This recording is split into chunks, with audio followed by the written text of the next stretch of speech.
my page. It says I'm streaming on Facebook, Fatchabook, and then I refresh here to make sure I can see it. Adjust these windows, refresh page. Preparing to pour tea. This is the part we all find this part quite fun. Is it? Oh, and look, is it only me? Yes, it is. Come on, get this to public. You stupid live thing. Why would it just be me? I'm gonna click this and make sure that I can hear myself.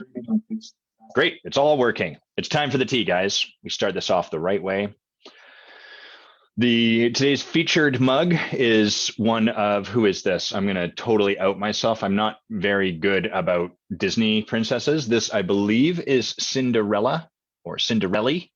And I think that's the case because on the other side of this, today's featured mug, a new feature here on the live show will feature a mug. This will probably be the last time we do this, unless I get a wellspring of support for it.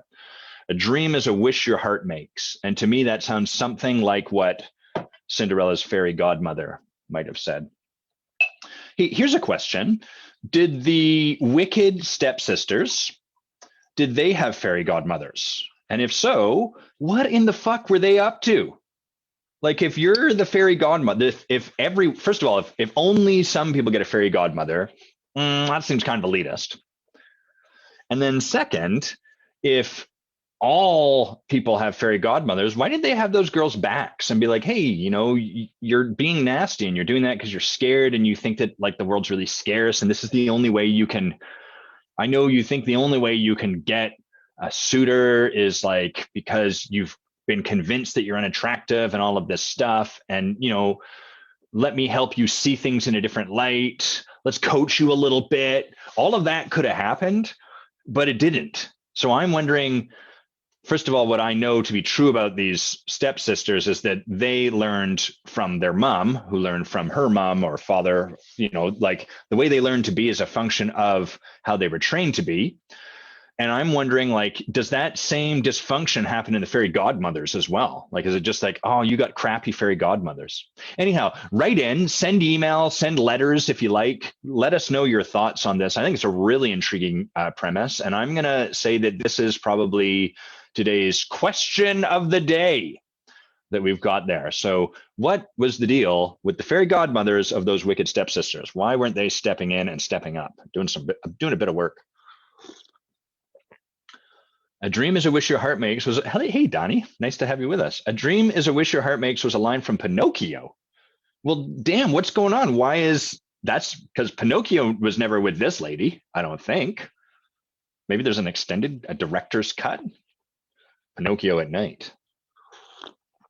Anyhow, we're having some fun already. We're starting it off.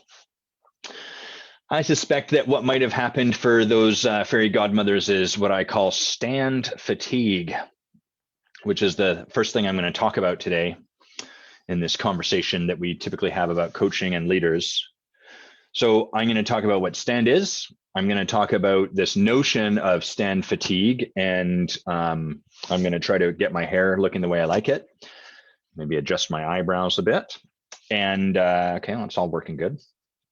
And then we're going to bring Jess on, and we're going to do some coaching. I have a live coaching. So, Denny, I don't know. I feel like that there's definitely stuff about dreams and your heart in Pinocchio. So at least in as much as that, I think it's, if you are wrong, it's very understandable wrongedness. Makes sense.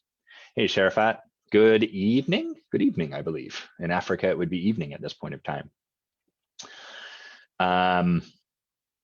Sharafat, thank you for your request to put these out onto YouTube. My assistant is working on that, and they should be getting moved over there regularly. Sometimes some of the stuff gets all mixed up. And I think I just saw you there, Andrew, so good morning to you as well. If you're one of these people with the little eyeball here, say hi in the comments, let us know, let both Jess and I know who's here. It's fun, it's supportive, it helps us, it makes it more fun when there's more people here, or at least people we know. Hey, Vera, nice to see you. So let's talk about this notion of stand. Standing is something that is somewhat unique in the coaching and leadership space. It's not, we don't tend to have much of an experience of being stood for, and it's not something most of us are really trained in. So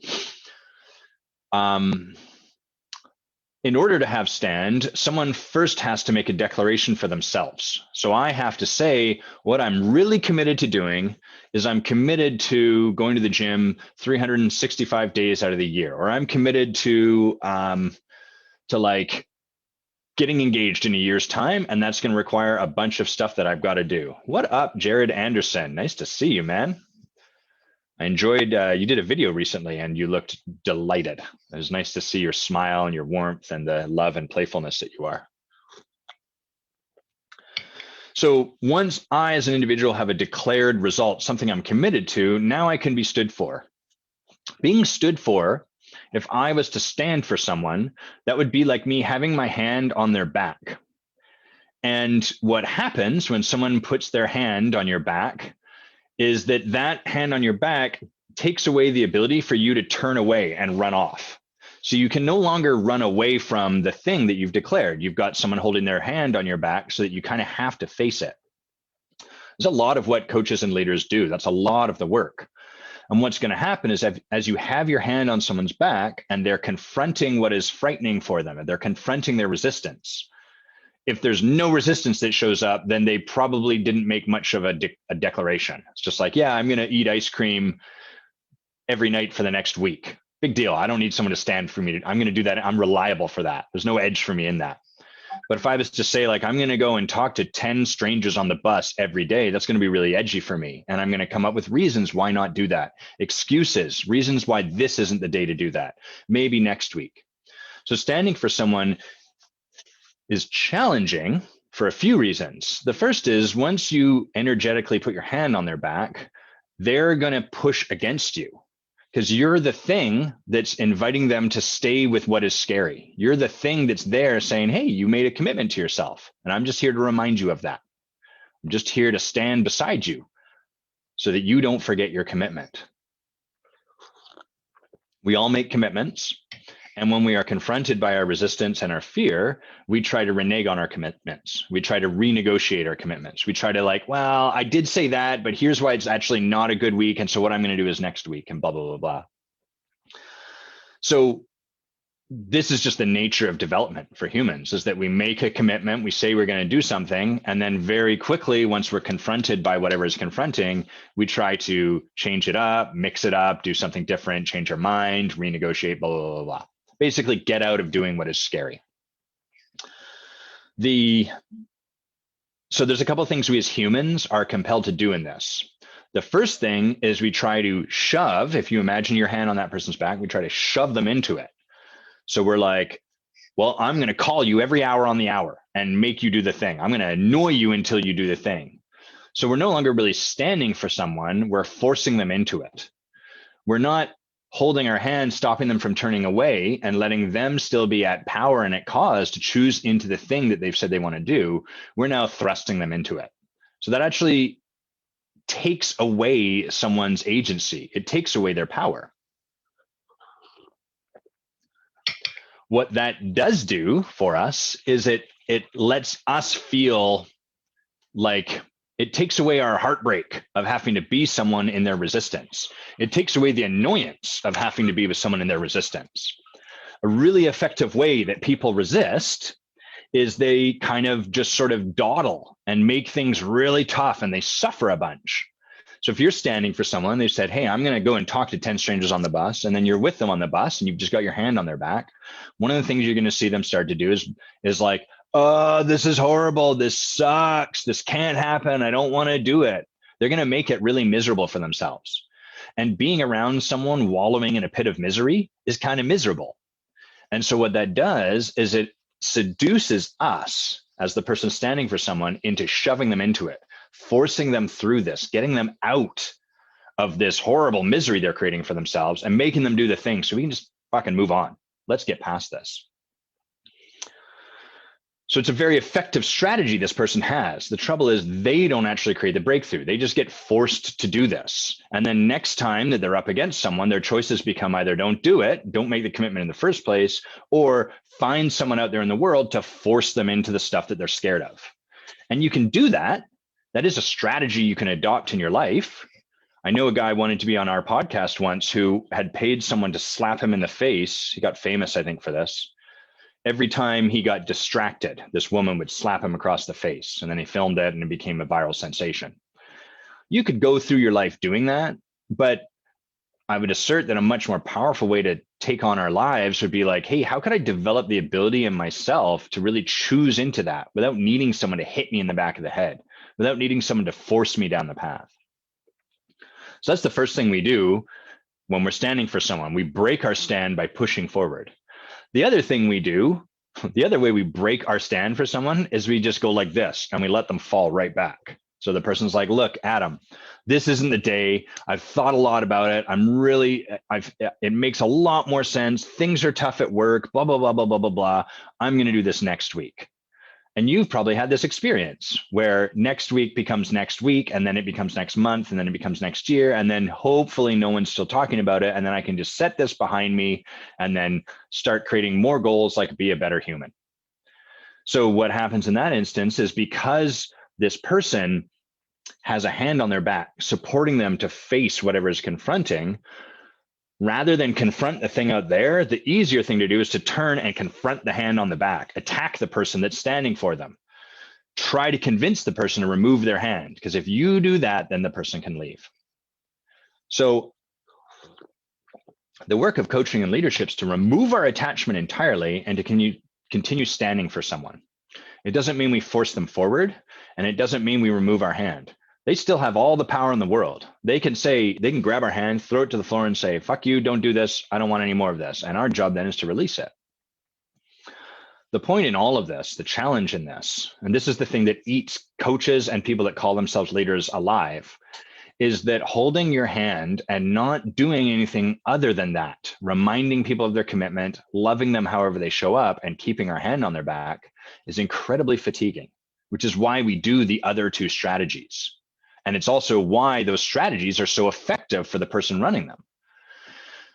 It takes a great deal of energy just to love someone in the midst of them creating a great deal of drama and suffering.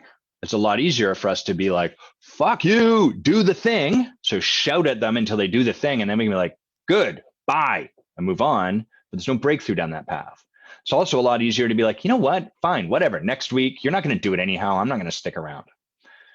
And so those are easier. They alleviate me of the energetic requirement that is called for when I'm standing for someone. And instead, what coaches and leaders do, especially those trained in this work deeply, is we keep our hand on their back. The person does everything they can. They throw everything at us to try to get us to leave or to force them to do the thing. And our job is just to love them, to work ourselves out, to clear out any of our own judgment as it shows up, which it will, because you're a human, and to keep loving them and just keep reminding them, look, it's okay. You can quit. You don't have to do this. I'm not going to force you to do anything. I just want to remind you that you made a promise to yourself. You made a commitment. And prior to that commitment, you even said that you were going to find a reason not to do this. And you were going to find explanations and excuses why today wouldn't be the right day. And here we are, and it's happening again. So I'm just going to keep my hand on your back here and ask you what you want to do. That really demands something almost superhuman in us. It requires us to stand for that person beyond the point of our own discomfort. Because the easiest way to alleviate our discomfort is to force you to do it or to give up on you. Holding your hand there creates what I call stand fatigue. And when coaches, leaders, people committed to supporting others keep their hand there and don't invest in their own support, don't take on their own structures to support them, this just destroys them.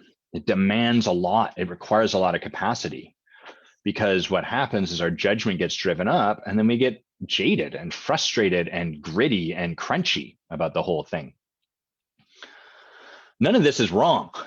This is like the gift. This is the tremendous miracle, so to speak, that is coaching, is that there are people that are willing to do enough work that they can keep finding their way back to this place with you and love you no matter how you show up, and keep putting their hand on your back and inviting you to choose back into your commitment.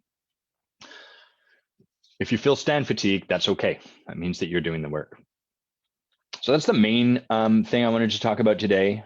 I think there was one other thing. Let me just check in before we bring Jess on.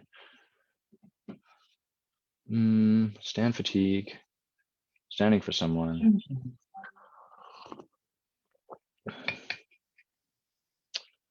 No, that's where we're going to leave it for now. Let's bring Jess on. Before she comes on, I'm going to tell you a little bit about how we know each other. So Jess and I originally met. We were trying to figure this out before we started today, and we met originally at a Mixer event for Accomplishment Coaching's Victoria training. I think she was one of the graduates of the very first program.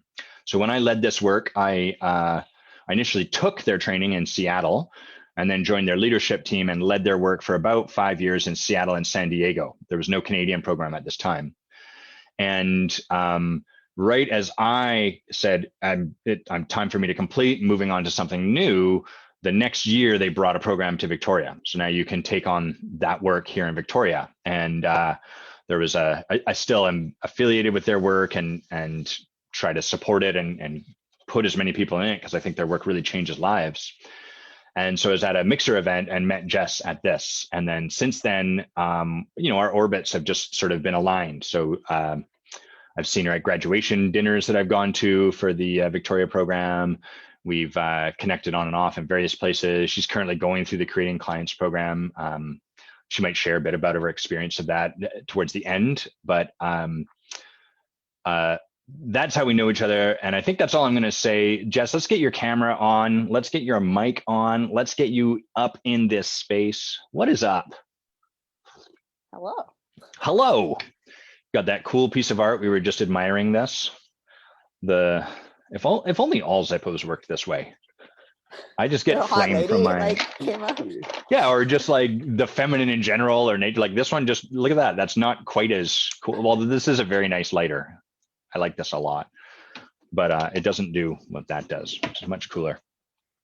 I forgot to mention when I do coaching, I like having something to do with my hands. So if I'm looking down, it's because I'm knitting. Oh, are you knitting? Nice. If what are you at any making? point it's distracting, let me know and I can switch. I'm knitting a scarf. Oh, cool. My grandmother gave me a bunch of wool for Christmas. So wool's like, normally you'd buy wool specific to a project. So I kind of just had to make up a project to go with Yeah. it. It seems I've sat in lots of I don't know, just events where people are in circles talking recovery work, all sorts of events. And there's lots of times where I've seen people like knitting away as we do it. And it seems very relaxing. It's interesting because yes, I do find it relaxing. I think it's more having something that my like logical brain can focus on. Yeah. While I'm trying to like think and talk. And when I did AC, I doodled a lot. Yes. I had a couple friends comment like that they had a lot of judgment around it because I was drawing these very intricate things. And then they're like, yeah, like it just seemed like you weren't paying attention. And then all of a sudden you'd ask some pertinent question from like 3 minutes before and take notes. And it was like, yeah, I just need something to calm this. Same. I find when I'm working with clients and we create an agreement around this first, but usually my best work often is done walking around the neighborhood, out in nature, in a park somewhere. But if I'm physically walking, that seems to like, it gets some part of my brain sort of like, all right, we're doing a thing. And then I can be a lot more present. Whereas sitting in front of a computer taking notes this is just the worst right here. You're going to get me so distracted. And I'm going to open up a little window here. You may hear me type because I don't have my notebook with me right now. But so if you hear tapping away on the keyboard, that's what that is. And Megan in the comments says that you just turned 30 this week. I did on Wednesday. I didn't know that. Yeah. Congratulations. Happy birthday. Thank you. What did you do to celebrate? Nothing like super huge as far as like celebration, but I showed up at work and my coworkers had decoration bombed my desk and you got debombed. And I had a few nice gifts and cards and they bought me a couple cakes and nice. Yeah, it was just I had I think I posted it on Facebook, but I tailored this like teal corduroy jumpsuit that my friend found me at a thrift store. So I was honestly more excited to like wear the outfit for my birthday than the birthday itself. I totally get that. That's like part of the present for yourself. Oh, it was awesome. And then hung out. My roommate bought me snowshoes, so that was Nice. exciting. Are you a bit of a Yeah. seamstress then? Like, do you have the ability to tailor and remake clothing? Oh, I'm very jealous. Yeah. I'm definitely learning. My grandma helped me with the jumpsuit, so Yeah. uh but yeah, no, I'm gotten since kind of March last year with COVID and such. I got more into sewing. It's been great. So cool. It was My probably my best friend, the best man at my wedding, his wife uh is very crafty and got into making clothes. And now she's into like making shoes. And so he's always got these amazing custom. She makes him like a jacket or like a cool shirt or something for his birthday. And I'm just like, oh, that's so cool. He can ask for whatever buttons he wants. And like, that just seems that's the height of style to be able to like not only find the thing you want to wear and put it together, but like to make it too is just awesome. yeah, I definitely like I have a few friends that have that ability as well, and I so far can tailor some things, and I've dabbled in patterns and such. It's very fun. Huh, cool. Are One you day still I would drumming like too? Because you were I am, drumming as well, yes. right? Yeah. How's that going? It's going really well. I have a declaration to play with other people by May, so So you're kind of uh in the studio by yourself now. I've seen you put out some videos and stuff. So you're like putting your art into the world. yeah. Yeah, I when I started the goal was to play in a band or start a band, and uh COVID happened, and I uh so but I've been getting a lot even in the last 6 months. I have a drum teacher, and he's Oh, been cool. my Virtual or do you go see them? progress has a bit of both. He does online as well as in person. I get that big kit that I play on when I'm posting videos is his like $30,000 Mm, endorsed kit, so yeah. it's nice to go in person, and it's very like safe. And he doesn't I think I'm the only person he sees in person, so Mm, he's got and it's worth it just to go play on his kit. totally. When I used to do, I took jazz piano lessons maybe 2 years ago, and I have a keyboard with like keys that are responsive. They're not just like click, they have some weight to them. Yeah. But then I'd go to the studio and play on like a grand piano, and it's incomparable. You know, the Yeah. difference, you can just feel it, the richness of the sound. Doesn't matter how well the synthesizer I had set up was, it was never the same as playing on a organic instrument. Yeah. Well, and Yeah. that I have a little um electric kit at home, which is great. I live in a 2-bedroom apartment, so full drum kit's not really accessible, but Right. Totally. yeah, it's not the same at all. It's so awesome to get, and just to get to learn, because eventually if I do want to play in a band, I will be playing on an acoustic kit, so Yep. it's very different. So it took a bit. I'm finally The best compliment I got the last lesson was that I'm now playing loud enough to make his kit sound good, because I was Ah, playing so very interesting. softly, Right. because I'm used to not hitting very hard in my apartment because I don't want to be annoying. But Right. yeah, so I'm finally it was the height of compliments. Was very excited.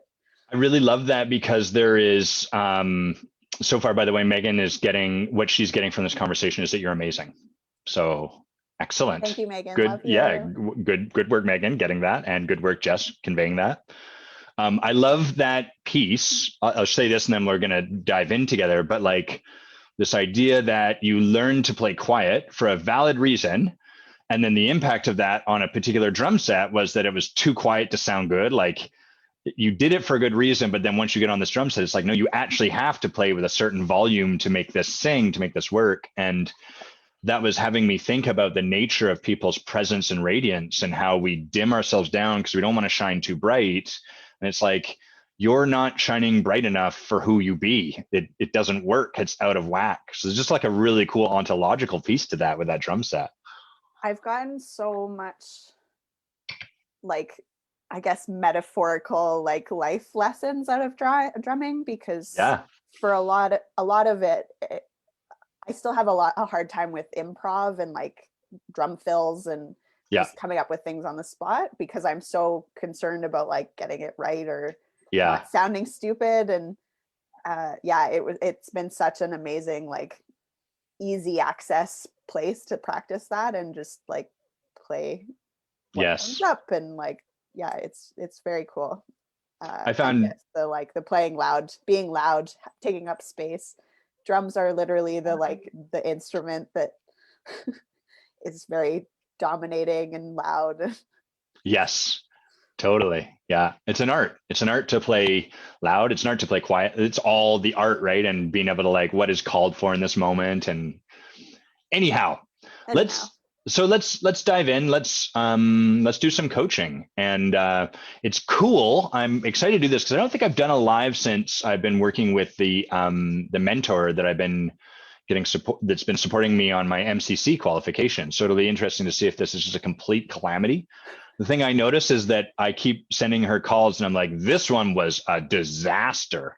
This, I don't know where I was. And she's like, oh my God, this was such a great call. I think this is a passing call. I'm like, this is bending my brain. So we'll see how it goes. Where should we, well, I know the question to ask you about where we should start, which is where do you want to end? What do you want to leave here with? Or what would you like us to coach around? yeah.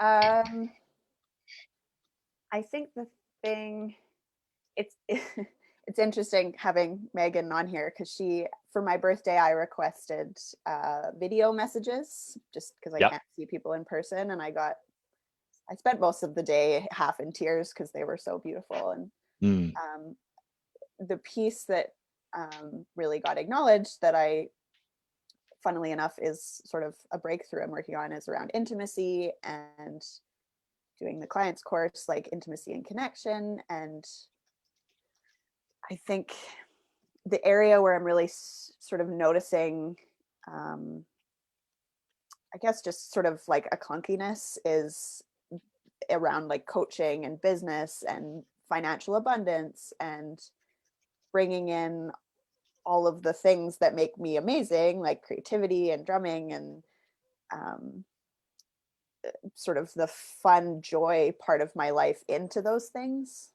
mm,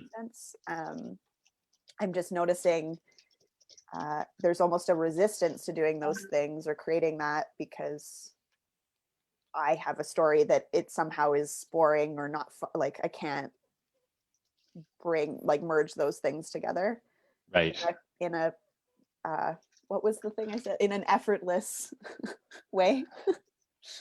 um yeah, so I think the piece that would be really valuable in this is um sort of access to a more like an effortless way forward in those areas. And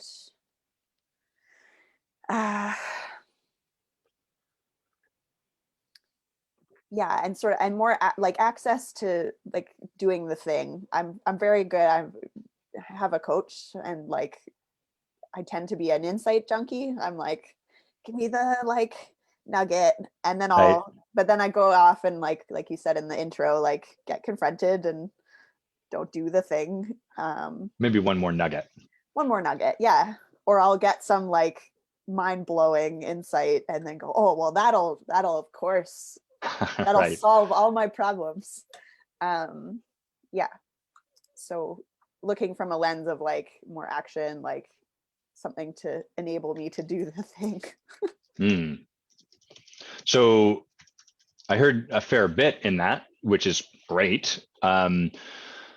We started, you mentioned intimacy, connection, kind of this, like one of the themes I heard was there's this part of you that's fun and maybe raucous and kind of plays drums or knits or does all this cool stuff as an artist, etc. And then there's business and creating clients and financial abundance and all of that. And it sounds like you struggle a bit to integrate those two. Correct. Great. Great. We're done. What an Done. insight. Oh my God. Breakthrough. Check. And so from there, I heard your desire is to be able to integrate those to, and I might have gotten a little lost in this part because then you said sort of access to an effortless way forward in those areas. And then the other thing you said was more action enabling you to do the thing. So can you elaborate or help me understand what that means? Yeah. I think having you break it down that way, it's um yes, merging the things, integrating. I see it as like the side of me that is joyful and creative has a very easy time doing things until it's around more like businessy, logical, like things that I typically have more resistance around. Then it's an Mm, easy way to say like, well, I can't bring that here, so I'll just focus over here. the creative fun The stuff. creative fun stuff. Got it. So I see possibility in that of like bringing that to these areas where it's less accessible, I guess, but don't really know how because there's still that quite, I don't know if large gap, but like there is definitely a gap there. Mm. So where would you want to end up at the end of our conversation today? Or what would you want to get out of it? I get the sort of sorry, I'm going to say a little bit more, it turns out. I get the broad brushstrokes of Yep. where you are and where you'd like to be. Where would you want to be though inside the container of this conversation? Um, well, I guess more tangibly, I've set up, um, I'm wrapping up a film job in April Mhm. sometime, and my goal is to have enough clients by then that I can take 3 months off film. Um, and currently, that is not going to happen with the way Okay. things are going. How many clients, may Um, I ask how many clients that would be? 5 minimum. Got it. Currently at 0. Clients. Got it. Okay, great. Yeah. Yeah. February, Um, March, April. End of April, you said?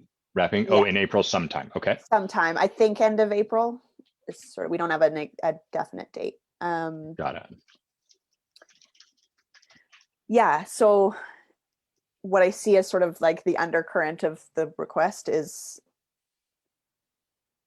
creating it so that I can like create that not necessarily reliably, but have it set up so that I win at that because Hmm. um, currently been working on this show for not 8 months, 9 months, which is a long run for a show, and like definitely feeling fatigued, to use your word from earlier. Um, yeah, and just my life goal eventually is to do both, so it's like a perfect time to start doing that. So by the end of the conversation, having, I guess, practices and access to turn that around. Hmm. Practices to turn that around so as to like make good on your goal. Yeah. Okay. Great. So are you clear? Like I hear the desire is to like end with some practices, some things, some actions to take on, or something along those lines that would serve you actually creating that integration that you want. Are you clear on what's in the way, like what's blocking that before we go to like designing practices and stuff? Um,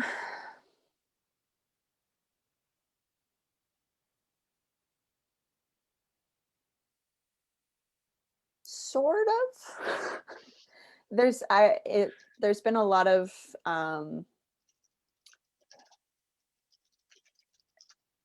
things come up recently just around like I'm trying to frame this. Backtracking a little bit, I spent a lot of AC convinced I didn't want to be a coach, and uh, that I was there to get leadership skills, switch careers, go work in film, use those tools to work in film. Hooray, did it. Um, Nice.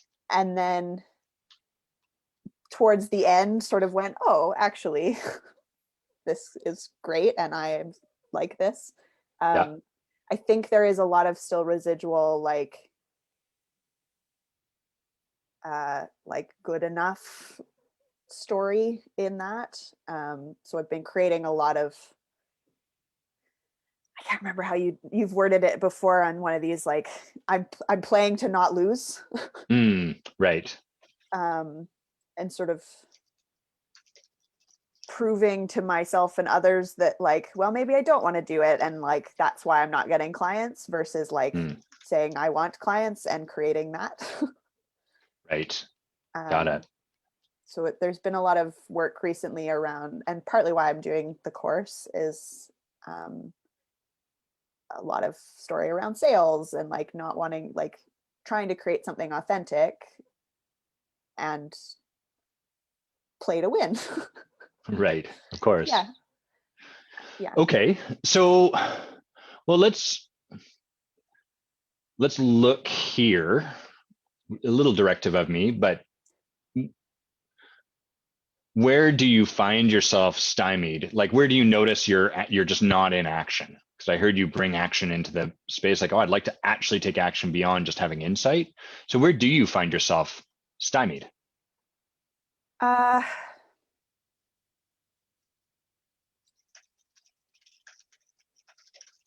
Well, currently at creating connection. Like I said in our intro conversation, working in film, it's very easy to use the I don't have time excuse. Yeah. And so creating time and space in my day to reach out to people or connect with people, specifically, I was going to say in my head, specifically around coaching or like business. I'm Right. very good at connecting with people in my life. I have a wide range of humans that I connect with. Can I ask you a So I question think about? I've put a wall in between. Yeah. Yeah. So it's interesting because you mentioned how you kind of have fun, creative, expressed Jess over here, and then there's like business, professional, whatever we label that over here, and those are kind of siloed and separate. And then I heard you just do it again, which is you were saying, well, I'm really good at connecting with, like, there's this sort of way you're meant to connect with people that are businessy or coachy or whatever, that is somehow different or separate than the rest of the world you connect with. What's the distinction between those two types or ways of connecting with people? I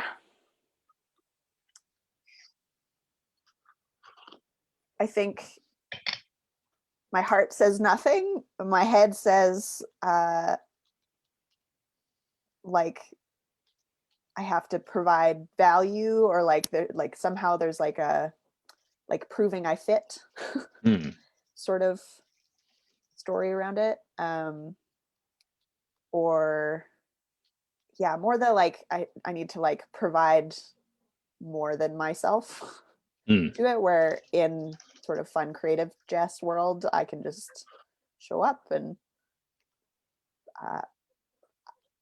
be joyful and fun and light, and my life purpose is light. So just, I'll see if I can. She says with a darkened room. Yeah, I have wow, cool rug my too. purpose paintings. Yeah, so just I think that's where the line gets crossed or put up. So there's this, it's kind of like there's this set of people that look or appear or show up a certain way for which you're free to just show up and be you.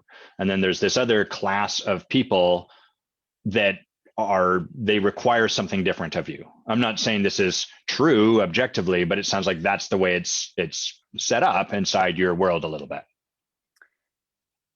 Yes.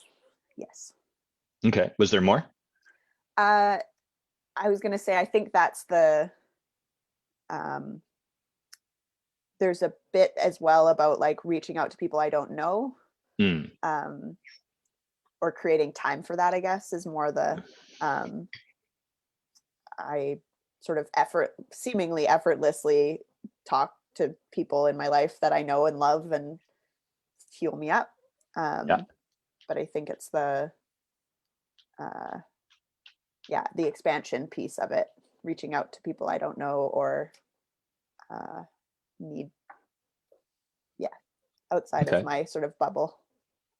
Okay, got it. So I'm going to speak to everyone else first, because part of what we want to do here is like pull open the curtain, let people see in.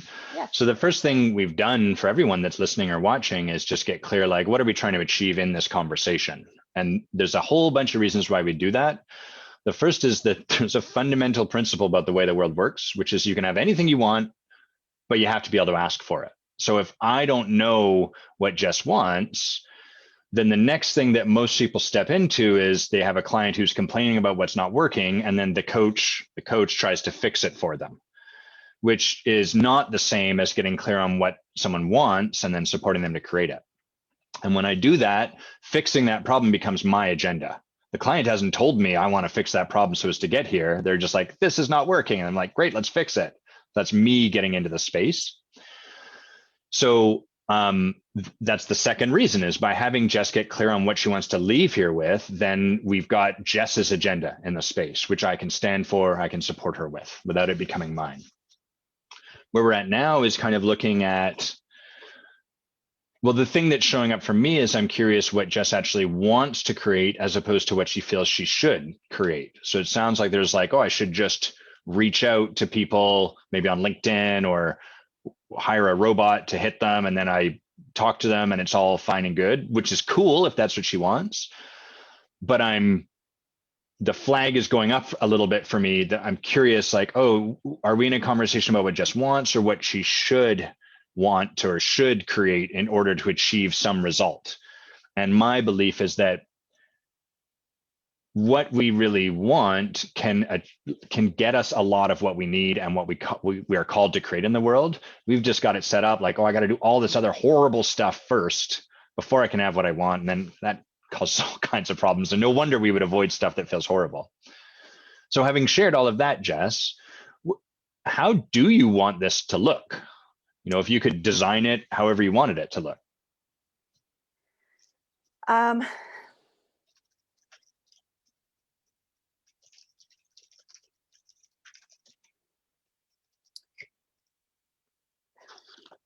Just checking in on, I do should a lot. So Me too. yeah, I think the piece that I'm really excited about and that I love creating is sort of this balance of film and coaching. Like I love film, and it's very creative and calms the part of me that needs to knit. And it's honestly, like, you've been through AC. It's honestly like working an AC weekend all the time. It's just this non sort of managing your being and having a lot of action thrown at you from all sides. Right. Which is great, but short amounts of time. And coaching and connecting and like this work is really fulfilling and allows me to travel and do art and have more spaciousness. And I just see a future where I get to do both. Like I get to have a balance of the two. And some of that revolves around like financial considerations, like making sure that I'm taking time off when I can and like not creating. I really appreciate, we've talked about like creating clients from not needing to like feed yourself next week. And so just creating that from a space of abundance and empowerment, and just where the like 5 clients gets me consistent income across the 2. Right. Can I interrupt? Yep. So I get the idea of what you want, broad picture. Mm-hmm. And then the conversation we've been having is kind of looking at like what's getting in the way in terms of you connecting with people and stuff like that. And that's kind of what I'm wondering what you want, like a little more detailed. Like, so are you sort of like, I want to reach out to people out of the blue and create relationship that way? Or is that something you feel you should do? In which case, what do you want as far as that particular piece is concerned? Or should we be going back up into that high level to figure out where we should get specific? Maybe we're on the wrong track. Nope. I think what I want, and I guess what am struggling with a bit, is I tend to love meeting people through like activities. I love to drum. I love art. I love skiing. I love, like, there are so many things where, like, I'm a very activity driven human. Yeah. Clearly.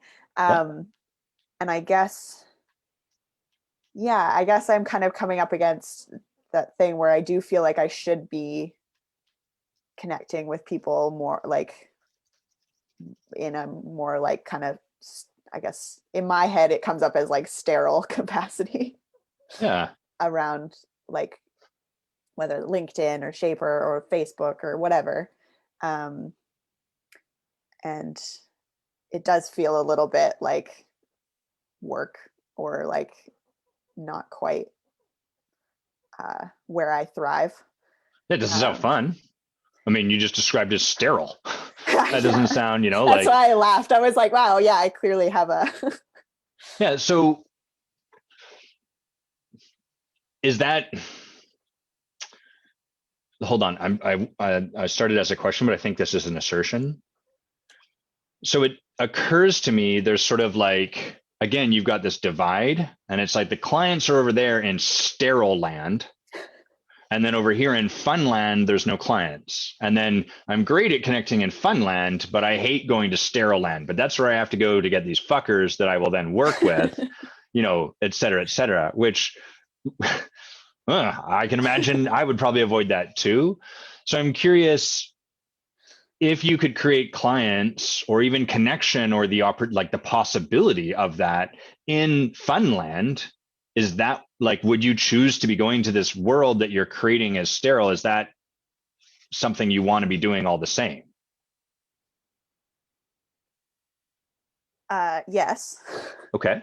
Emphatic yes. Um,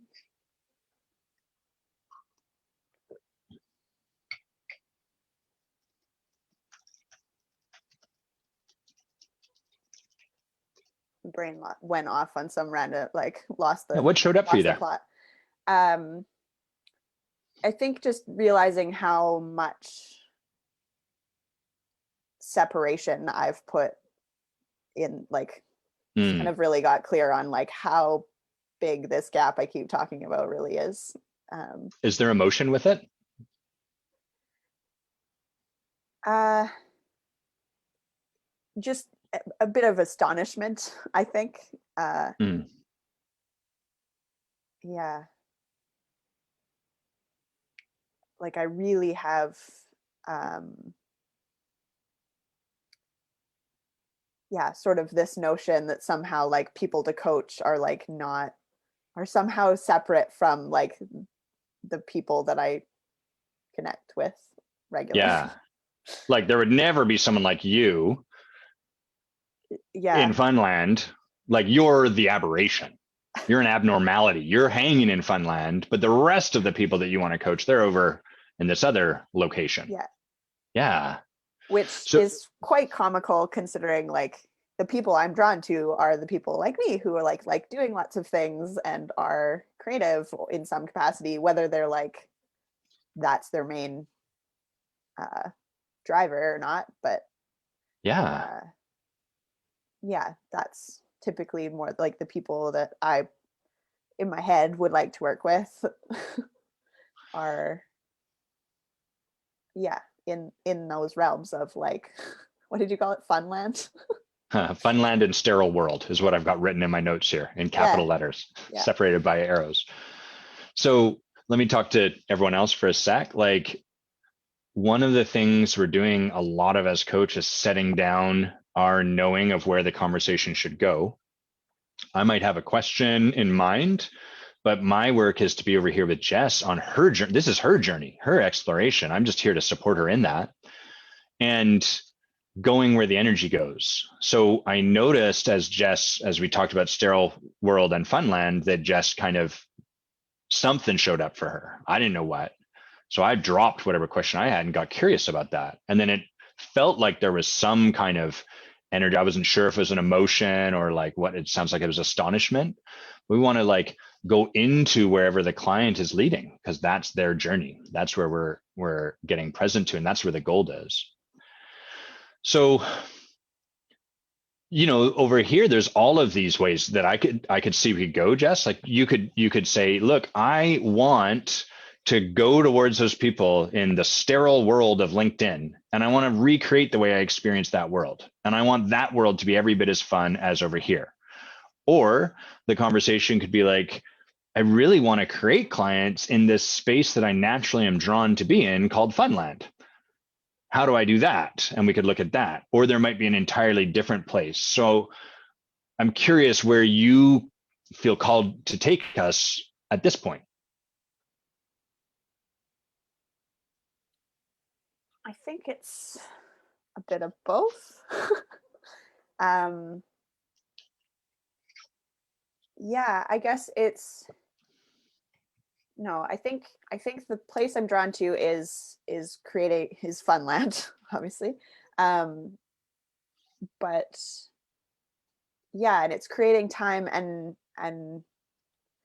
it's funny going into this conversation, I was like, I want to take, I'm just going to use these analogies now. Yeah. If they work I for want to you. take colorful, magical Jess and just plunk her in the middle of sterile world and make that explode and it'll be great. And now I'm like, oh no, actually, I think it's the other way. I want to like move more to Funland and sort of bring bits of sterile, like merge the pieces that I want out of sterile land and like bring them in, which seems very nuanced when I say it out loud, but like is a very drastically different experience, I think. Yeah. So, okay. So where should we begin looking at this? Like we could start looking at how you're showing up in fun. So I'm hearing a couple things. Let me take a step back and start over. One is that there's a way, like when you go to sterile world, whatever, you show up sterile. And then when you go to Funland, there's an element of like coach Jess or professional Jess or Jess that has this particular kind of value she can offer that gets sterilized in a different way. It's like it gets funned out of her or something like that. Yeah. So where should we could look on either side of the tracks. It sounds like these are kind of connected. So wherever we look is going to be fine and probably lead us down the same path. So where would you like to look? I think the piece coming up that, as you say, that is looking at, I guess how, or like how the piece of like professional, like coach Jess gets kind of funned out. Because I think that's the piece. Like I said, I do connect with people very regularly. That is a natural part of my being. It's bringing that coach piece in, like we were talking about in our last course video, like integrating, like how do you bring up possibility with someone, or like like turn that into a coachy, or like an invitation, or creating that conversation. Yeah. And I think bringing more of like sterile Jess into Funland feels more, that feels good. Got it. And to be clear, the sterility is optional. But I'm hearing right now that it's sort of like there's this facet of being coach, of being professional, at least professional in this regard, that you're holding like it's kind of sterilized. There's some part of you that's, not fully expressed when you come from that place. Yeah.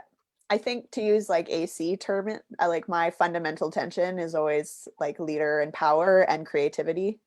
Right. The constant warring right parts of me. Got it. Yeah. So that lens. Okay. There's two places I can see. I'm going to offer them to you and let you choose either of those two or a different path altogether. Okay. For everyone watching, what I'm doing is giving this to Jess, like giving what I'm present to her so that she can continue to choose our path. So I'm empowering Jess to lead this path, even if I see some choices that are in front of us, rather than me just saying, here's the path we're going to go down. So the first one is we could look at like just how you're relating to people, to this world that you find yourself, Funland. What's the story about Funland? What's the shape of it? What's acceptable? What's not acceptable? How must you show up? All of that sort of stuff.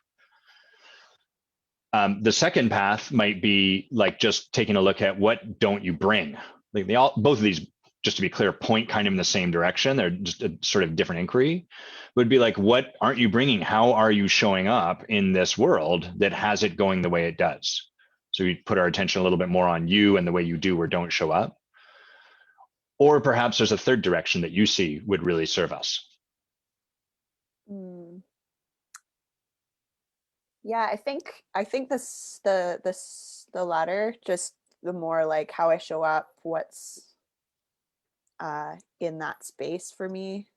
The other one feels a little bit I'm like drawn to, but I can tell it's like my insight junkie being like, oh yeah, let's just go down that path. That sounds nice. Yeah. And I did specifically say I wanted more action based, so let's do that one. Nice. So you're already connecting.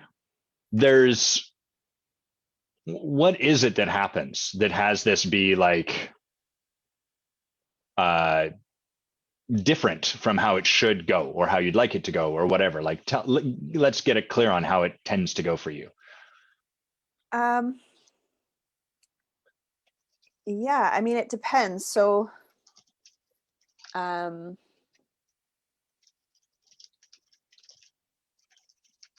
just looking in general, like I have lots of people in my life that I'm in communicate with regularly, typically around things we have in common or whatever. Work, there's one solid thing in common, and that is the project, which is just a very easy container. Like I bring a lot of light to work. My job isn't particularly strenuous or stressful compared to some of the other roles, so I kind of get to be like the smiling face of the art department and be helpful and show up that way. And I think in a lot of ways I'm able to bring that to random interactions. Like I sit with people on the ski lift and I'll chat or talk about art with people if I'm somewhere out and about. I'm good at picking up sort of like, I don't have trouble like initiating conversation. A lot of times we talked about this in the course, like external things like, oh, I love your hair, or like, tell me Right. about this thing that we're doing. But they're usually short if it's people I don't know, or it's in spaces where, for instance, the ski chairlift, where I literally have 5 minutes till I go off and ski down, that it sort of creates this there's an impermanence about it. And I think where I struggle, or where is sort of bringing that longer intimacy in, or creating time and space where it can be something that like you sink into a little bit more. Isn't just surface work. It's very surface because you're only working with people for a few months or weeks, which the part of me that is very good at that sort of surface level connection loves. I thrive there. So yeah, it's the like taking that a bit deeper with not just the 4 or 5 people that I'm very close with, that I think is the struggle. So it sounds like there's a lot of initial connection. You're really reliable at that, like early, some people would refer to this as small talk, but that denigrates it. It's really this ability to just connect with people at the surface level initially. And then it sounds like you're really comfortable there. And then there's a point, and I think even at the start of this conversation, you mentioned intimacy and connection and feeling kind of clunky there. Sounds like there's a point where that you get stuck going to the next level. Yeah. Is it present for you in the moment? Are you like, oh, I want to ask them something more. I want to go further, but I am scared or I can't? Or is it completely just like, you're kind of left like, that was great. And then only 2 weeks later, do you realize, damn it, I could have, there's more I wanted, or. a mix of both. I think, yeah, sometimes it's in the moment and I kind of go, nah, it's fine. Mm, Or not necessarily 2 weeks, but even like 5 minutes later, I'm like, could mm. have What's could have happening in asked those that. moments when you're like, it's okay? Uh, Typically, I have a fairly strong inner voice that is. Her name's Ange. She's great. We have lots of conversations. Hand. But she like I'll get like a fairly clear like directive, and then Give me an example. uh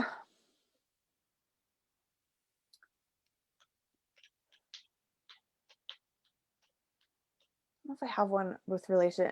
The one that sort of always comes up is I do morning pages, write in my journal, and I'll get like if I've been writing about something, like I wanted to start getting up at 5:15 in the morning and have a morning routine and wasn't doing it, and then finally just gotta like put your goddamn phone on the other side of your desk, and so you have to get up to go Right. to So turn does it she off. provide anything specific to the domain we're talking about? Like where you're in a conversation with someone and you're like, It'll there's be a, like ask them about this, or like hmm, uh oh, I wonder if, yeah, like it's typically somewhere that the conversation could go, I guess. um hmm. don't know if I have a specific instance, but like, What's an oh, I wonder example? about, Yeah, maybe you can make one up just so I have a sense of what that's like. like uh like I mostly like I wonder what they do, or like ask them about like their life, or Hmm. And is that coming from like a place of genuine curiosity or is it yeah. okay? So it's a genuine question. It's not like a strategic like now you have to do this and then say No. that thing and then Right. they'll date you or whatever. It's more like, wow, what is the deal with this? Like that genuinely comes forward. Yeah. Okay, And got it. then typically the other side of like either like, oh, we don't really have time, or like, oh, that's kind of personal, or uh like, you just met this person, don't be weird. Hmm, got it. um yeah. Got it. So there's what I'm hearing is there's like a genuine curiosity that grows into the conversation for you. Like it's internal, it doesn't get spoken, but it like comes, it naturally comes from the initial seed of that conversation. You start chatting, they're sharing whatever, blah, blah, hair.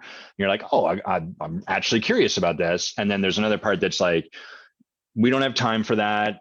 That's kind of personal. You just met this person. You're being weird. Blah blah blah blah blah. Yeah. Got it. What's that for? Like, what's the purpose of that dialogue? uh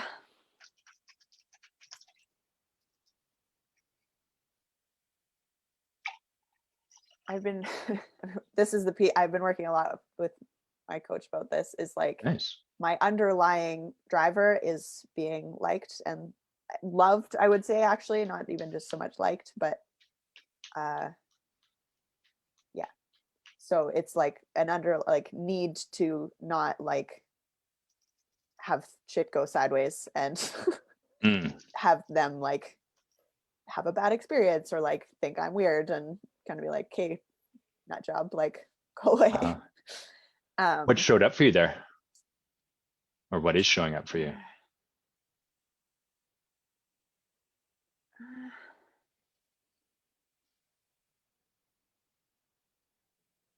there's almost it's funny because it's sort of like a, I guess shame is the right word. Like I feel like I shouldn't need that.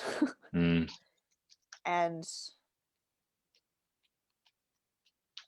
I think a lot of what I've sort of been working on and trying to do is like shoving that out, or like, it's like, yeah, I know we Get need out of love, here. but you need Right. to connect with people. um and yeah, there's just an underlying like I really uh yeah, it's like, it's a huge driver of like how I do life, and feels, yeah, I guess like sort of that warring, like feels like something in the way, but also like, who doesn't want love? Totally. Yeah. And what I'm hearing is that this is less about getting love and more about protecting you from losing love. Yeah. Got it. How are you left? Like, so that happens. And then I'm curious how that leaves you. That strategy shows up, that tamping down kind of voice comes into space, you honor it. I think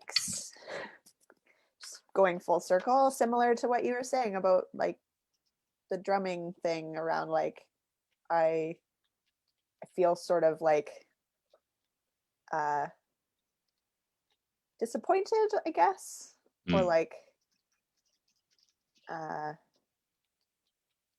yeah, just sort of like dimmed and like, mm, oh, that's too bad. Like that was nice.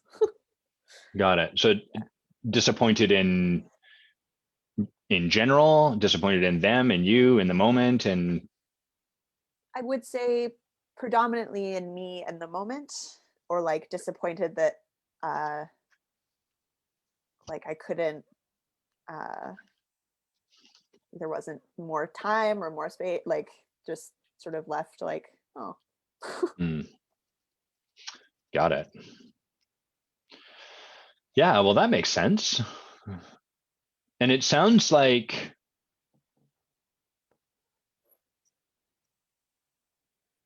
I'm conscious to time, so I might be a little more directive here so that we can kind of start to wind down a little bit. Before I say anything, actually, what are you getting from this conversation?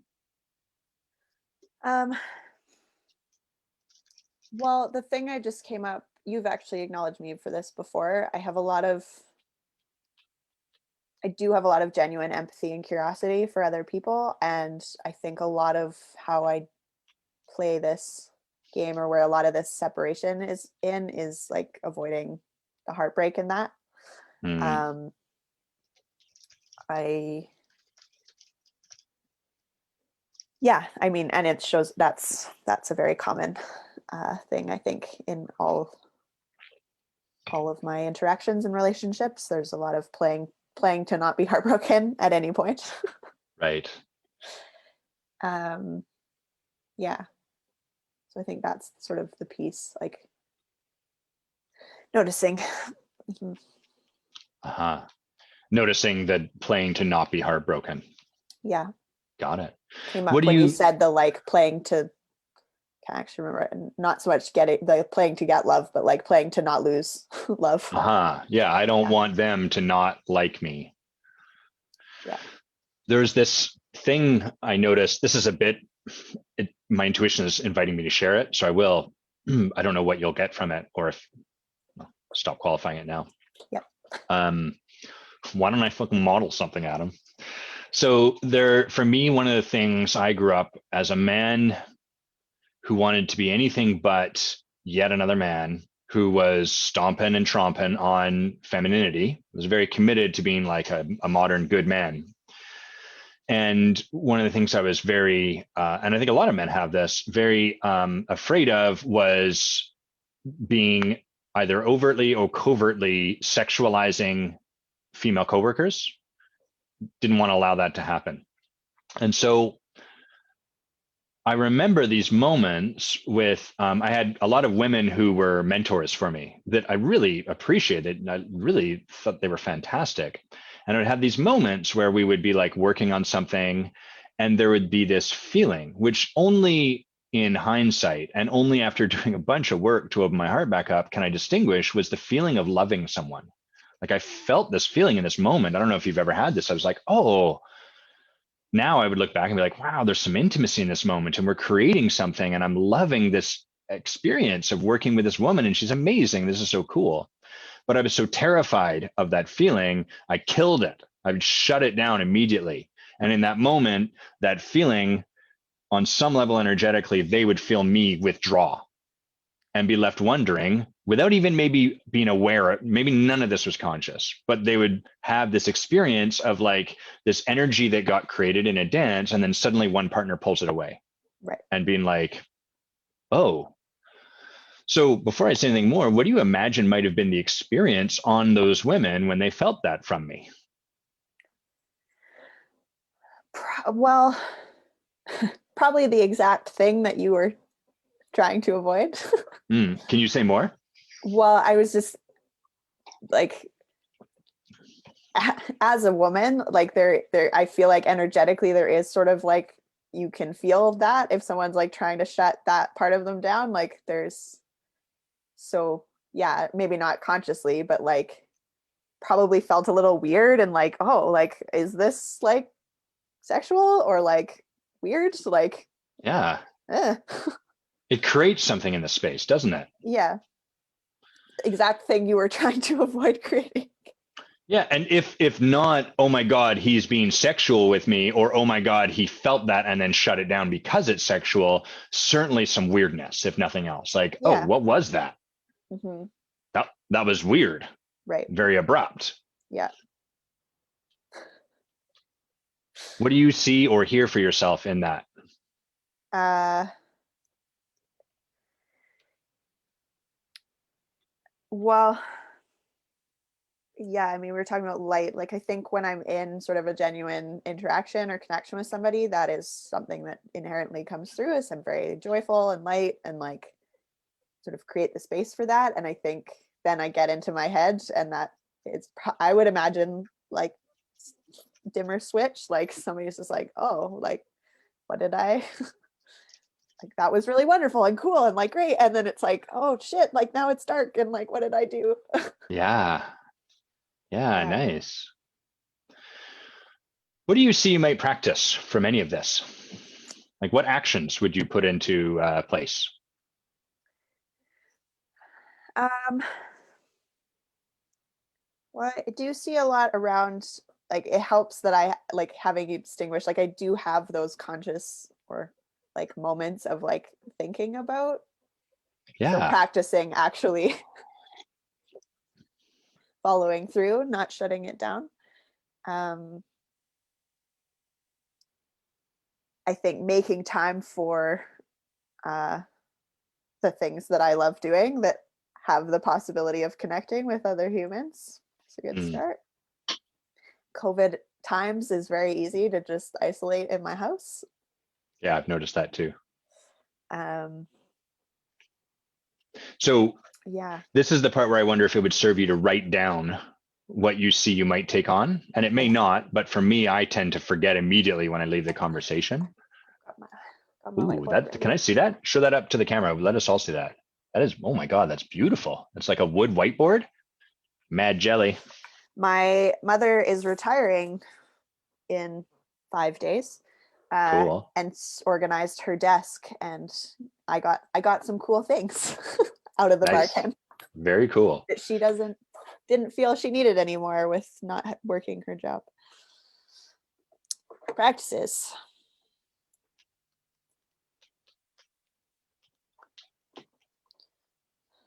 Say the curiosity in the moment. I think that. Well, the first thing I heard you say was notice it. Yeah.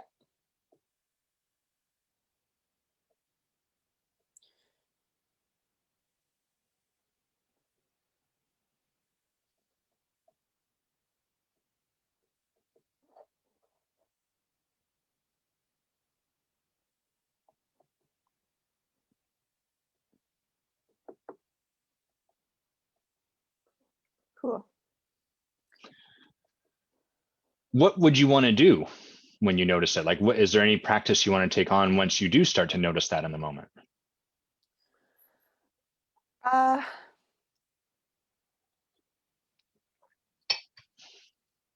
honest, the thing I instantly was like, well, I should say it out loud, and then it's like, well, I think the like underlying of that is like noticing it and not, even if I don't say anything out loud, like noticing the dimmer switch, like uh Nice. maintaining the level of like Yeah. being We're going to stay up in the here. space. We're not going to go down to that next level. Yeah, because whether it like the words come out or not, I think that's more the piece that feels at least the piece that leaves me feeling a bit like, eh. Love it. That Yeah. sounds like a great practice.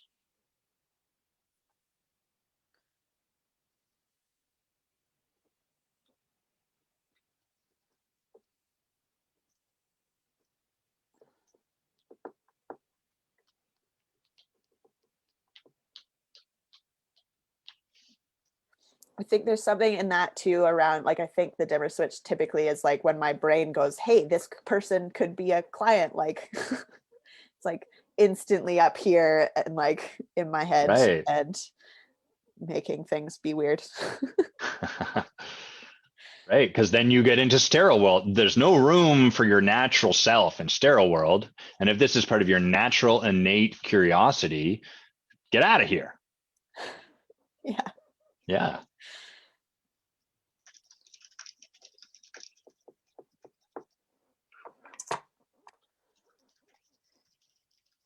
Yeah, so it's like practicing maintaining the bright light.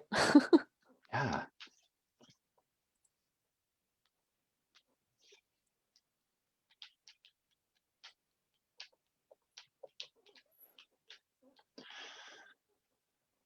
When you notice the dimmer switch happen, is there anything you see you might take on in that situation? So you like notice a curiosity, you notice yourself tamp it down, anything further?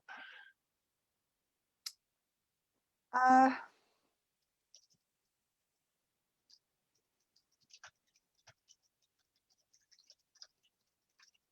yeah, I mean, and action wise, like practicing, like, not, I don't know if it's like turning it back up or like just practicing, like, yeah, I guess that, like, how can I like bring it back? Nice. Yeah.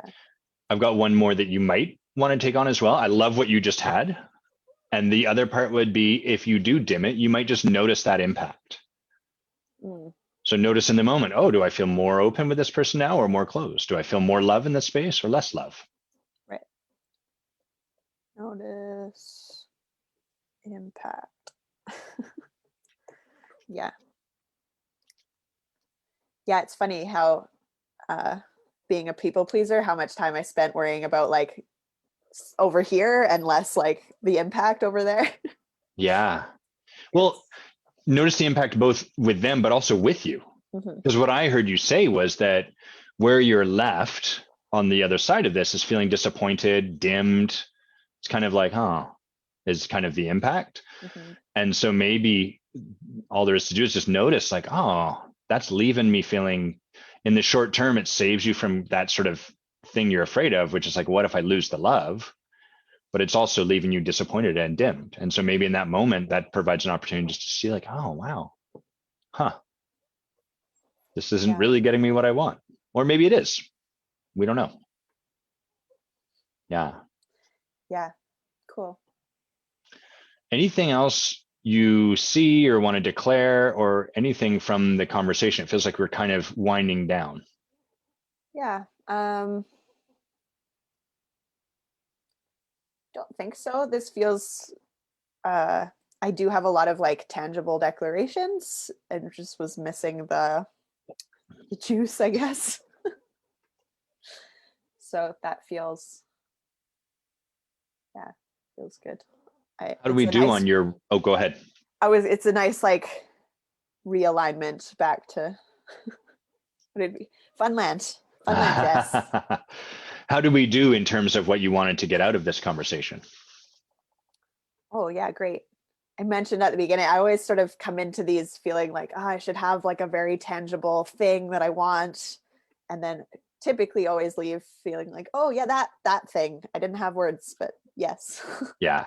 Yeah. I often need support from my coach to get clear, like what actually I have a complaint maybe, or a here's what's up, or I don't know. And then she supports me first to get clear on what I want. And then, Yeah. so I don't have to have it figured out beforehand. I can be supported in getting clear on what I want.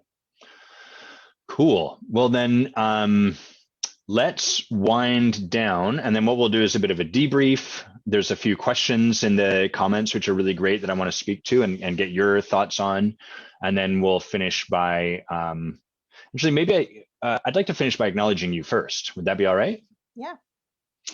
So there's a few things that I would love to acknowledge you for, Jess. And the first one is I really acknowledge how genuine and true your love of humans is. And just hearing you speak about this and hearing you talk through all of this, like it's so clear to me how much you're fascinated and really genuinely interested in the person over on the other side. And all of this contraption is ultimately in service of that underlying truth of who you are. You know, it's like, I don't want them to feel made weird.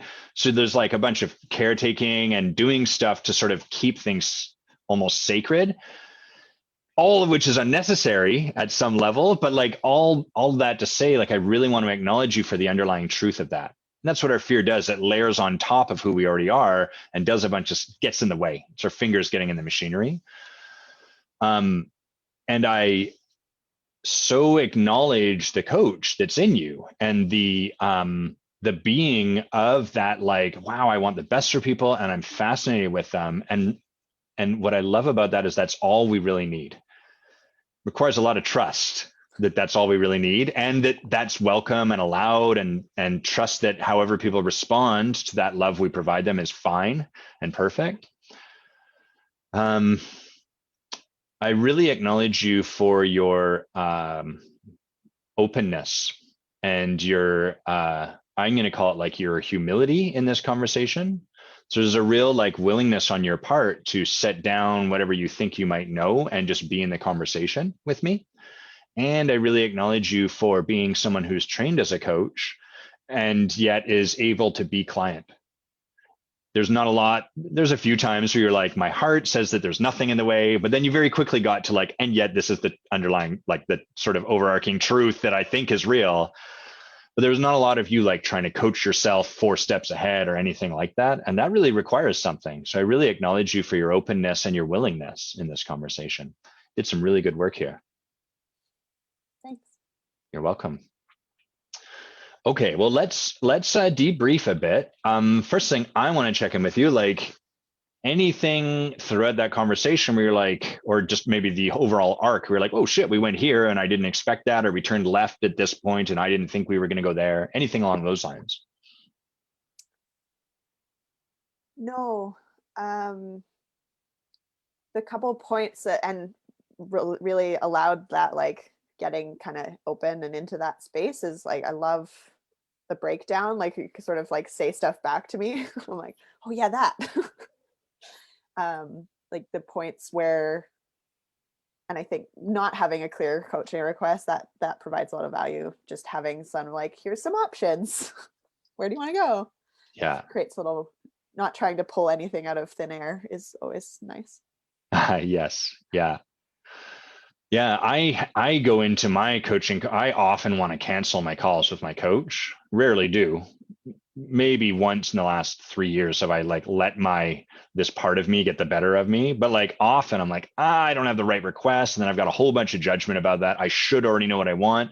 She's going to ask me, what do I want to leave with? I don't know the answer to that. Da, da, da. Like it's just endless, this dialogue internally. And she's very great about just reminding me like, you don't have to be the coach, or you don't have to have any of this figured out, Adam. You get to show up as you are, and I want you to know the way you're showing up is perfect. And so I love that you showed up that way, and you got quite clear on what you wanted. I didn't have this experience. Like we spent a long time getting clear. You, as we sort of went through this, you sort of sorted it out for yourself. It didn't feel like hard work over here or anything like that. Yeah. One of the things Evan asked, and thanks for Sharafat, Evan, and anyone else who wants to put in a question. Evan asked, so there's that point where I gave you kind of, these are the 2 choices I see.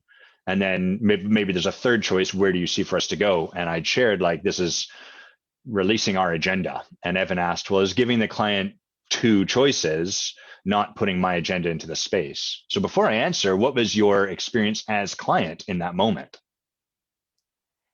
Yeah, I guess similar to kind of what I just said around, it is nice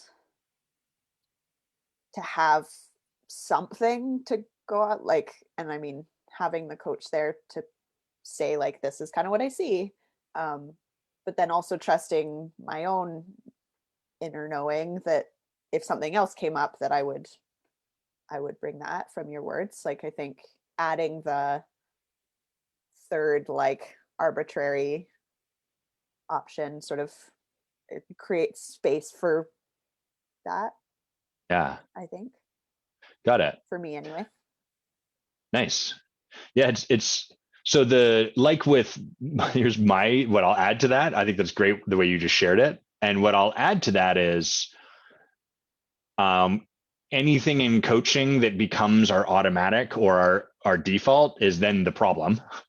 So Evan, if that was always what I was doing, if throughout this conversation I kept giving just two options and the third, what's likely going to happen is she's going to start to maybe unconsciously learn from me that if she gets stuck and doesn't generate herself, I'm going to give her two choices. And I'm going to throw in this third choice, but she always gets two choices and she can just keep doing that. And that becomes the dynamic.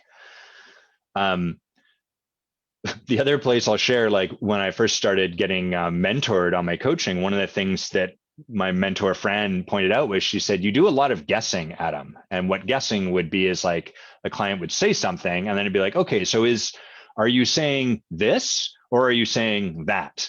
And that's taking whatever they said and I'm guessing at two choices and then they get to choose from one of those two places. And she invited me, well, why don't, instead of you guessing, you just ask the client to elaborate or ask them for more. And that's like, oh, right. That's a very subtle way of my agenda. So the answer to your question, Evan, is it could be my agenda. It would be much more so my agenda if this was a repeating thing that happened a lot, or if I took away that third choice from Jess and just said, do you want to go down this path or do you want to go down that path? Or if I just chose a path for us.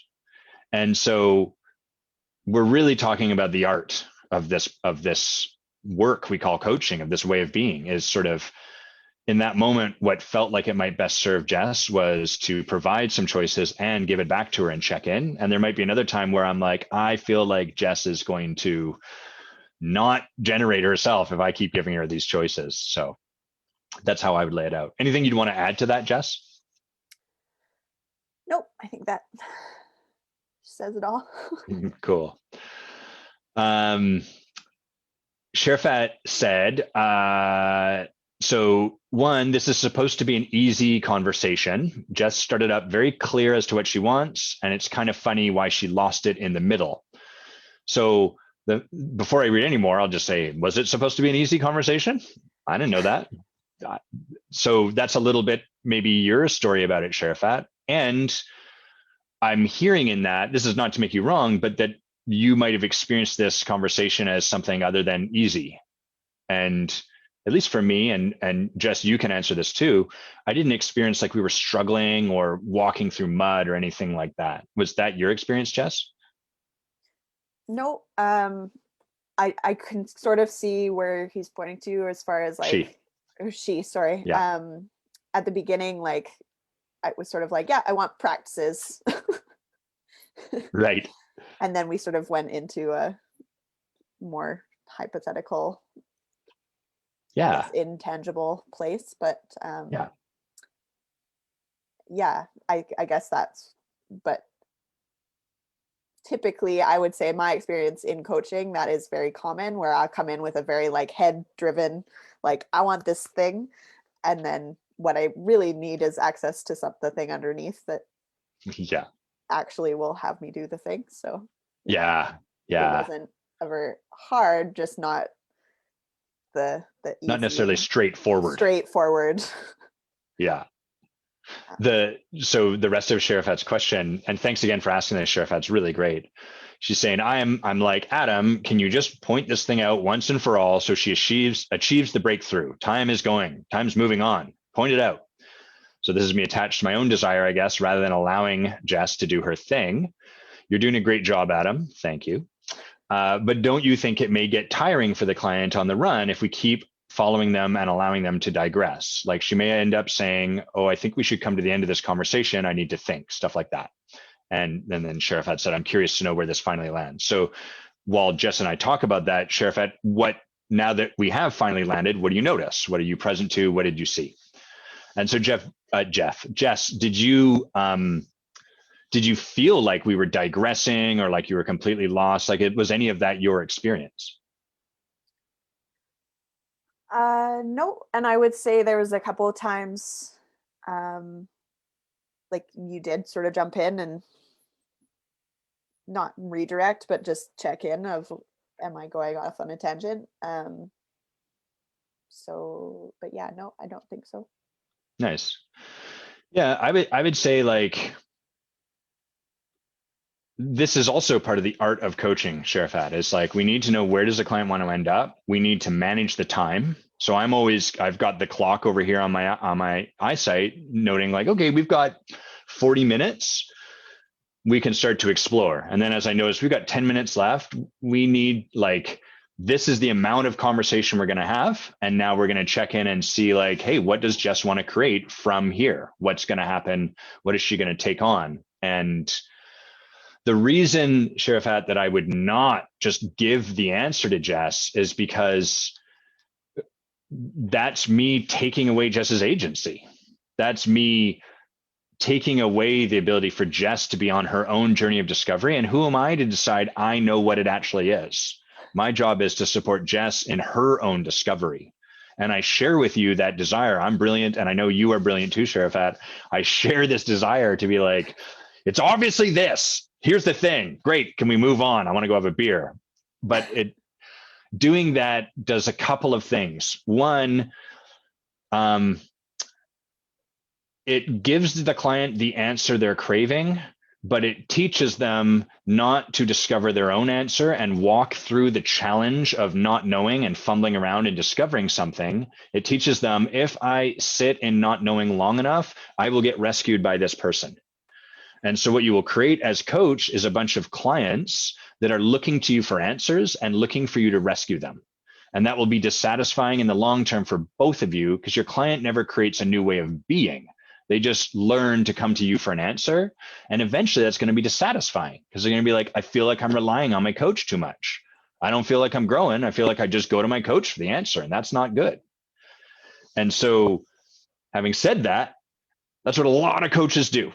And a lot of my clients and me, because we're really brilliant and we don't like not knowing the answer, try to hang out and I don't know and hope the coach will give us an answer.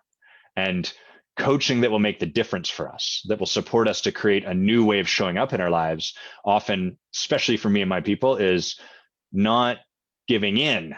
That's the collapse of the stand and being like, here's the fucking answer, but instead just holding their hand on the client's back and being like, you got this. What do you see? Letting the client do their thing. Anything you'd want to add to that, Jess? I was just nodding along the whole time because that's very much I very appreciate a lot of times when I'm being coached and it's like, great, thanks. Yep, that's what I wanted. Easy fix. I can apply that. Where I do really struggle, and I guess, where the juice and value for me typically is when the person coaching me is like, I'm just gonna let you sit with that. Yeah. have just sit in that for a sec. Yeah. Or even worse, just silent. Why do they give me an answer? Yeah. Say words.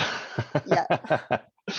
Exactly. So there is a lot of power in learning. I when I did AC, there was a lot of growth for me, and even as like when I'm coaching, just using silence.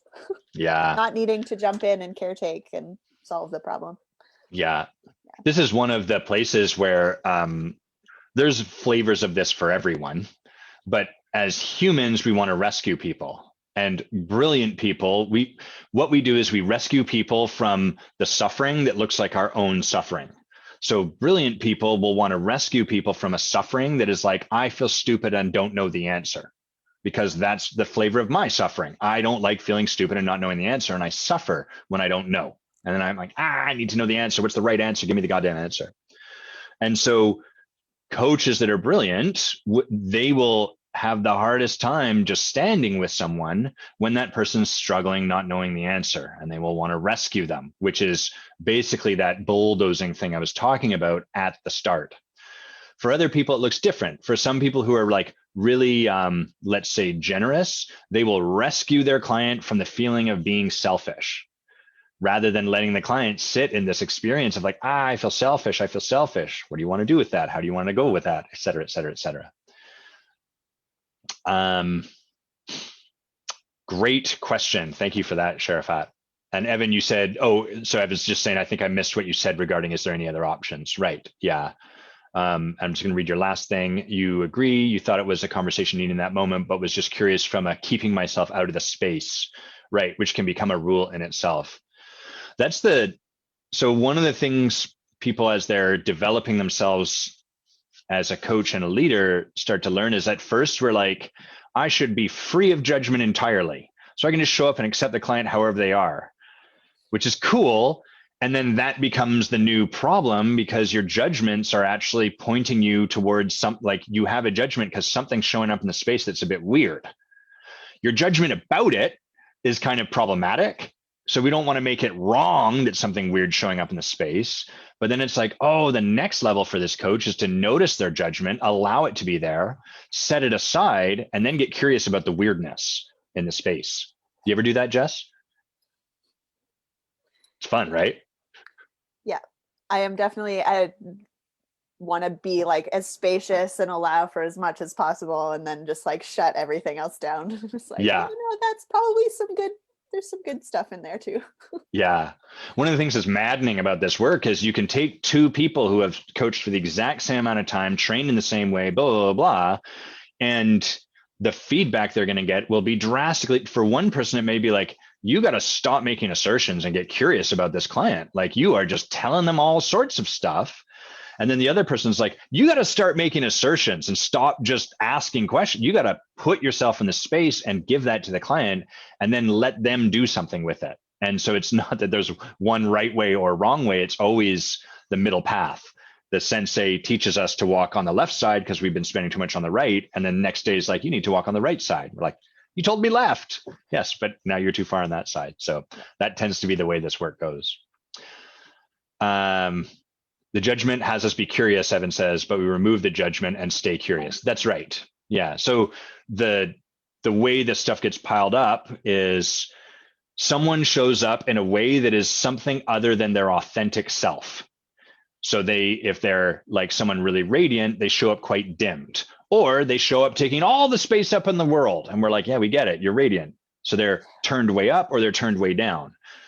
So that's weird, as in it's just not innate. It's something other than what's natural. Then we have judgment about things that are weird that look like the same weird stuff we do. And so our judgment is what we are more present to. So we're not present to like, oh, something weird is happening. What we're present to is this person's a know-it-all. That's the judgment. And so what we want to do is like use the judgment as our compass and then take it off so we can just be like, hey, I notice you've shifted into this mode where it seems like there's no answer that can get in that you don't already know. Tell me about that. And that's where the gold lies. That's the work. I've got one more thing to say, broadly speaking. Anything else you want to add in before I say my piece, Jess? Nope. Cool. The thing that was really present to me as we were talking was about like, we were talking about client creation a little bit, but what I was really present to is that all of this conversation and a lot of this conversation and really creating any client, creating any kind of abundance is ultimately about deepening our ability to create and be in relationship and intimacy, consequently, with people. And all of us have places and areas where we're already reliable to do that, where we're just like, oh yeah, I don't have any stories in the way. I just let my curiosity guide the conversation. We have these super cool, deep conversations. It's all neat. And then we have all these stories about certain other areas where what's natural is not acceptable, like fun land and business land colliding together. And then it's like, fuck, I can't let my natural curiosity out because what do they think? What will it do? How will they respond? What will they react to? And then it like kills the joy available in the moment. And so the course that I run and that Jess is a part of this time, the Creating Clients course, but really anything in life that we want to create is a function of this ability to build relationship with people. And all we're ever really doing is noticing where we're blocked in that, and then moving the blocks out, changing our story about them, seeing how we've set things up as this is black and this is white and I have to be different, and just instead connecting with like, oh, just got to connect with this human being, and then get curious and then move to the next step and the next step. So it was really cool that you brought that into the space. It's neat to see that like greater context modeled in this small microcosm for it. Where do people find out about you if they want to learn more about you as coach, you as leader, what you're up to, your art, anything like that, Jess? On Instagram is probably for me. Who are you on Instantgram? Self-expression.reimagined. Ooh, very cool. All one word, self-expression dot reimagined. Yep. Cool. Yep. And my coaching stuff is all part of, I have a business called the Blank Canvas Project that's all around helping people be more creative, creating space for that. I do a monthly craft night. And cool. Where's that available? How do people connect with that?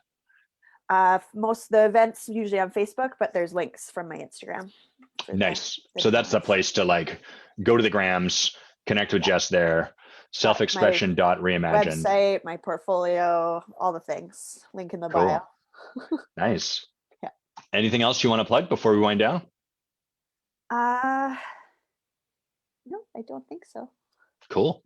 No. I'm going to invite people to join us on the next Creating Clients course, which will happen, I think that's scheduled for around May. I haven't set on dates yet, but it's 10 weeks, $1,000, very, well, not very, but like lower level of commitment. And it's a lot of fun. You'll create community, you'll create deep relationships. And it's a lot of the conversation we've been looking at today, basically breaking apart these separations we have in our lives where we're like, this thing over here is selling and this thing over here is sterile world, and I have to somehow mash them together and it sucks and I hate everyone. And I think that the real promise of this work is not just that you'll create more abundance in terms of your ability to generate sales or finance or whatever, but really that you're going to deepen your ability to create relationship with people. That's the game we're ultimately playing. So if you're interested in that, I'm going to put a link right here. There's the link. You can see it in the comments. Thanks everyone for hanging out. Thank you, Sharifat, Evan. I don't know if we had anyone else ask questions. Thanks, Lydia, Megan, Liz, Jared, Danny. Thanks everyone for joining us. It's super cool to do this with you. Love you guys. Have an amazing weekend. We'll see you soon. And then you hang out here. They're going to hear this part, but you're going to stay on